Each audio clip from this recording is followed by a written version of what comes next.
몇 년 전 나는 서울의 한 대학에 다니며 조용한 동네의 작은 원룸에서 살고 있었다. 바쁜 대학 생활 속에서 나는 특별할 것 없는 일상을 반복하며 지내고 있었다.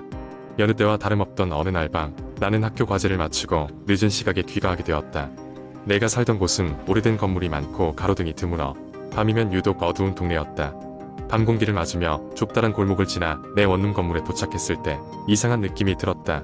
익숙한 집임에도 왠지 모르게 낯설고 음산한 기운이 감돌았다. 엘리베이터는 5층밖에 지원하지 않아 나는 항상 5층에서 내린 후 6층까지 걸어 올라가야 했다. 엘리베이터에서 내릴 때마다 이상한 소음이 들리곤 했지만 오래된 건물이라 그저 기계 소리겠거니 생각하고 넘겼다. 6층 복도를 걷고 있을 때였다.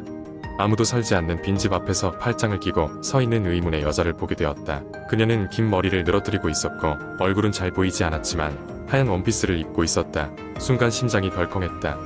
그때까지도 나는 그녀가 그저 이웃 중 한 명일 거라고 생각했다. 안녕하세요.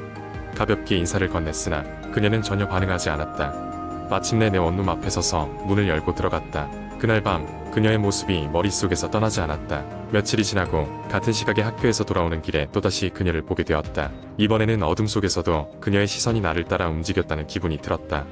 혼란스러웠지만 무시하려 했다. 하지만 그날 이후 밤마다 원룸 벽 너머로 낮은 속삭임 소리가 들려오기 시작했다. 귀를 기울였지만 무슨 말을 하는지 알아들을 수 없었다. 그저 나지막한 속삭임일 뿐이었다. 어느 날 밤 나는 꿈속에서 그 여자를 다시 보았다. 아니, 그것은 꿈이 아니었을지도 모른다. 방 한구석에 서서 나를 내려다보던 그녀의 모습 눈을 부릅뜨고 있었는데 그 속에는 끝없는 어둠뿐이었다. 잠에서 깨어났을 때 방 안에 서늘한 공기가 감돌았다. 다음날 나는 옆방의 친구에게 그 여자에 대한 이야기를 꺼냈다. 친구는 어리둥절한 표정으로 그 층에는 우리 외에는 아무도 살지 않는다고 했다.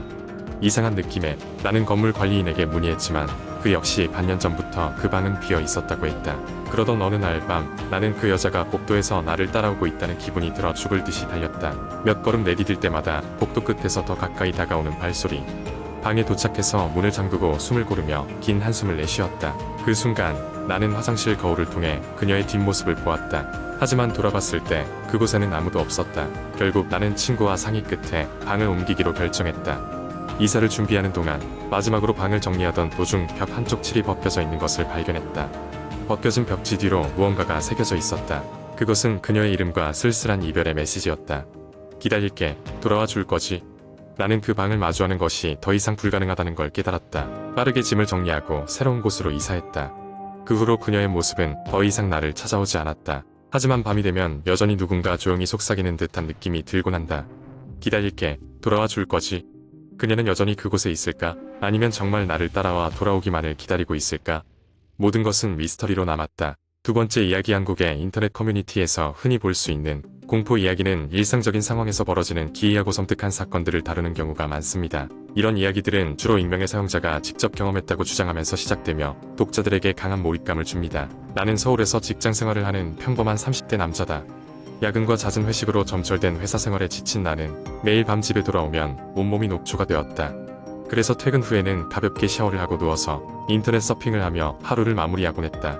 그날도 여느 날과 다름없이 밤늦게 퇴근을 하고 집에 도착했다. 시계는 이미 새벽 1시를 가리키고 있었다. 피곤한 몸을 이끌고 샤워를 마친 후 침대에 누워 스마트폰을 들여다보았다. 별다른 일 없이 반복되는 업무에 지친 나는 뭔가 새로운 것이 필요했다. 그래서 평소에 잘 들어가지 않던 인터넷 커뮤니티의 공포 이야기라는 게시판을 클릭하게 되었다. 게시판에는 수많은 이야기가 올라와 있었고 그 중 하나의 제목이 눈길을 끌었다. 새벽 3시에 전화. 심리적으로 가장 불안정한 시간대라는 새벽 3시. 라는 단어가 신경 쓰였던 것 같다. 별 생각 없이 클릭하여 읽기 시작했다. 이야기는 한 남자가 새벽 3시마다 울리는 전화벨 소리에 시달린다며 시작된다. 처음에는 장난 전화일 거라고 생각했지만 그의 이름을 부르는 낮은 목소리와 점점 더 과감해지는 내용 때문에 불안감을 느끼게 된다는 내용이었다. 남자는 매일 밤마다 반복되는 전화 소리에 점점 불면증과 피해 망상에 시달린다. 그러던 어느 날 한 가지 묘한 사실을 발견한다. 전화를 귀 기울여 듣다 보니 먼 배경에서 들려오는 작은 소음 속에 침묵한 그의 방 안소리와 비슷한 소음이 섞여 있다는 것을 깨닫게 된다. 이해하기 힘든 음산한 이야기였지만 묘하게 끌려서 나는 전화를 걸면 어떤 소리가 들릴까 하는 생각에 잠겨 곧 이야기를 다 읽고 말았다. 그리고 그때 갑자기 내 스마트폰 화면에 전송된 새 메시지 알림이 하나 떴다. 새벽 3시에 그곳에서 전화가 올 것이다. 누군가 그 이야기를 읽었음을 감지했어. 순간 소름이 끼쳤다. 메시지는 발신자 없이 날아왔고 내가 그 이야기를 읽었다는 거 쇠에는 어떤 정보도 포함하고 있지 않았다. 기분이 매우 좋지 않았다. 하지만 피곤함이 불안을 덮어버리고 나는 그만 잠이 들었다. 그런데 짚고 넘어가야 할 일이 있었다. 바로 다음날 새벽 3시 정말로 내 휴대폰 벨소리가 울리기 시작했다. 꿈인지 현실인지 헷갈리던 순간 벨소리를 끄고 다시 잠들어 버리려 했지만 그 전화는 몇 분 후 재차 울리기 시작했다. 누가 장난을 치는 걸까 싶어 신경을 꺼버리려 했지만 다음날도 또 그 다음날도 똑같은 시간이 되면 전화가 울린다는 사실이 나를 점점 지치게 만들었다. 지속되는 전화 벨소리에 결국 그 진원지를 찾기로 결심했다. 피곤과 불안을 이겨내야 했다. 낮 동안 친구들과 전화를 추적할 방법에 대해 논의하고 장난 전화라면 확실히 알아내겠다고 다짐했다. 그날 밤 다시 새벽 3시가 되자 전화가 울렸다. 이번엔 다른 날과 달리 용기 내어 전화를 받았다. 처음엔 아무 소리도 들리지 않았지만 약간의 웅성거림과 함께 멀리서 들려오는 귀에 익숙한 소리가 있었다. 내 방 안의 시계 소리와 동일한 것 같았다. 순간 심장이 철렁 내려앉았다. 두렵고 혼란스러웠지만 기억이 명확해지면서 상황은 더욱 기묘해졌다. 전화를 끊고 조용히 방을 둘러보았다. 그러다 문득 내 방에 있는 낡은 거울을 마주했다. 거울 너머에 내 모습이 전화기 너머로 똑같이 전하고 있는 듯한 공포감을 느꼈다. 도저히 이 상황을 이해할 수 없었다. 날이 밝자마자 누군가와 이야기하고 싶어 친구에게 속마음을 털어놓았다. 하지만 친구는 웃으며 그것은 그냥 내 상상의 산물이라며 넘겼다. 장난으로 여겼는지 모른다. 그러나 나는 알 수 있었다. 이건 단순한 상상이 아니다. 그날 밤 나는 거울을 검은 천으로 덮고 잠들었다. 그리고 그날 이후로 전화는 울리지 않았다. 시간이 흐르고 일이 이칠 즈음 마침내 나는 그 이야기를 읽고 있었던 날을 곰곰이 떠올렸다. 그 포스트의 마지막 문장에는 이렇게 쓰여 있었다. 만약 이 이야기를 읽고 새벽 3시 전화가 시작된다면 거울을 덮어라. 그 이야기는 너의 것이 된다. 그 이야기는 누군가의 이야기로 시작했지만 이제는 내 이야기가 된 듯했다. 그 이후로 나는 새벽 3시에 절대 거울을 보지 않는다. 그리고 그때의 경험은 여전히 내가 잊고 싶지 않은 그러나 결코 잊을 수 없는 공포의 한 장으로 남아있다. 세 번째 이야기. 과거에 나는 서울의 오래된 아파트 단지에서 살고 있었다. 그 아파트는 1980년대에 지어진 건물로 겉모습은 조금 낡았지만 위치가 좋아 많은 사람들이 거주하고 있었다. 나는 7층에 살았고 우리 집은 단지의 맨 끝쪽에 위치해 있어서 창밖으로는 멀리까지 펼쳐진 풍경이 보였다. 하루는 밤늦게까지 회사에서 야근을 마치고 집에 돌아왔는데 엘리베이터 앞에서 어떤 여자아이를 마주쳤다. 그녀는 12살쯤 되어 보였고 하얀 원피스를 입고 있었다. 이상하게도 그 시간에 혼자 엘리베이터를 기다리고 있는 것이 조금 불안하게 느껴졌다. 안녕, 내가 말을 걸었다. 그녀는 나를 올려다보더니 미소를 지었다. 안녕하세요. 이 밤중에 혼자 어디 가는 거야? 내가 물었지만 대답 대신 그저 미소만 지었다. 엘리베이터가 도착했고 우리는 함께 탔다. 나는 7층, 그녀는 5층 버튼을 눌렀다.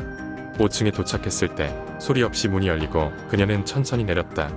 그런데 이상하게도 그녀가 걸어나가는 것처럼 보였지만 발소리가 전혀 들리지 않았다. 나는 그녀의 뒷모습을 의아하게 바라보다 문이 닫히는 것을 보고 7층으로 올라갔다. 다음 날도 비슷했다. 이번에도 야근을 마치고 집에 돌아오는 길에 같은 여자아이를 엘리베이터 앞에서 만났다. 이번에는 내가 먼저 인사를 했는데 그녀는 나를 알아본 듯이 또 미소를 지었다. 이번에도 대화를 시도했지만 그녀는 말이 없었다. 오직 미소만 지을 뿐이었다. 3일째 되는 날 나는 회사에서 일찍 퇴근해서 집에 가던 길이었다. 피곤한 몸을 이끌고 엘리베이터에 탔을 때 그 여자아이가 이번에는 3층 버튼을 누르고 있는 것을 봤다. 이상하게도 낮에도 그녀의 발소리는 들리지 않았다. 궁금증이 점점 커지기 시작했다. 몇 주간 그렇게 반복되던 어느 날 나는 아파트 관리사무소의 경비 아저씨와 이야기를 나누게 되었다. 아저씨, 우리 아파트에 하얀 원피스 입은 여자아이 아세요? 자주 엘리베이터에서 만나게 되는데요. 그 말을 들은 경비 아저씨의 얼굴이 갑자기 굳어졌다. 어떤 이야기를 들었나? 그냥 인사만 하고 말이죠. 근데 발소리가 안 들리더라고요. 아저씨는 무겁게 한숨을 쉬었다. 그 아이, 혹시 몇 년 전에 있었던 사고 얘기 들어본 적 있나? 어리둥절한 나는 고개를 저었다. 아저씨는 조심스레 이야기를 꺼냈다. 한 10년 전, 이 단지에서 불이 났던 적이 있어. 그때 5층에 살던 여학생이 숨졌지. 하얀 원피스를 즐겨 입던 아이였어. 그런데 그 이후로 그녀를 봤다는 사람들이 있어. 서늘한 느낌이 등골을 타고 내려갔다. 공포가 서서히 나를 감쌌다. 내가 매일 마주치던 그 여자아이가 설마 그 아이였던 것일까? 나는 그날 밤 내내 잠을 이룰 수 없었다. 그 후로도 나는 그 여자아이를 몇 번 더 마주치게 되었다. 매번 같은 미소, 같은 하얀 원피스, 그리고 들리지 않는 발소리. 공포를 이겨내지 못하고 결국 나는 그 아파트를 떠날 수밖에 없었다. 지금도 가끔 그 아이의 뚜렷한 미소가 잊히지 않는다. 혹시 내가 떠난 지금도 그녀는 그 아파트에서 여전히 누군가와 엘리베이터를 같이 타고 있지 않을까 하는 생각이 들 때면 소름이 끼친다. 이 이야기는 그저 공포설에 불과할지 모르지만 그 아파트에서의 경험은 여전히 생생하고 섬뜩한 기억으로 남아있다. 침묵 속에서 들리지 않는 발소리와 웃고 있는 하얀 원피스의 소녀는 아마도 나의 기억에서 쉽게 지워지지 않을 것이다.